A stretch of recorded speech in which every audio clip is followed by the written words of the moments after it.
ওই মহিলা 2 রাকাত নামাজ শেষ করে এইবার হুজুরকে তালাশ করতেছে। ও হুজুর গেলেন কই? পর্দা ফাঁক করিয়া দেখে হুজুর আশপাশে নাই। মহিলা পর্দার ভিতর থেকে বের হইয়া দেখে দরওয়াজা লাগাইয়া বাইজিদ আল্লাহর ওলি সিজদার মধ্যে পরে পরে ওই নারীর জন্য কান্না শুরু করে দিয়েছি। নারীটা দরওয়াজার বাহিরে দাঁড়াইয়া ডাক দিয়া কয়, হুজুর আপনারে আমি চিনি না, জানি না, আপনার পরিচয় পাইলাম না। হুজুর গো, সিজদার থেকে মাথা উঠান, এই নেন আপনার 200 দিরহাম। আমি নিয়ত করে ফেলেছি আর কোনোদিন খারাপ কাজের দিকে যাব না। এ মুসলমান ভাইরারে আমার, ওই নারী নামাজে দাঁড়াই আল্লাহরে ডাক দিছে।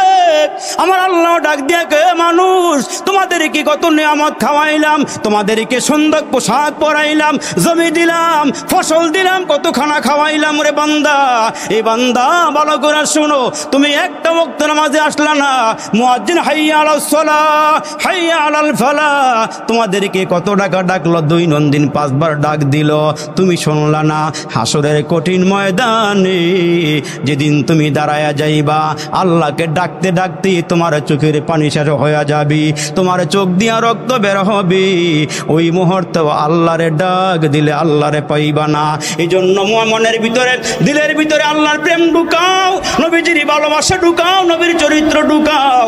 আল্লাহর নবী ডাক দিয়া কয়, সাহাবীরা রে, আগামীকালকে জিহাদের ময়দানে যেতে হবে, নামগুলো লেখায়া পালাও, কাতার হয়ে দাঁড়ায়া যাও। এ সাহাবীরা নামগুলো লেখাও, কাতার হয়ে দাঁড়ায়া যাও। এমন সময় রাসূল আরবি তাকায়া দেখি পর্দার আড়াল থেকে একজন মহিলার কণ্ঠ।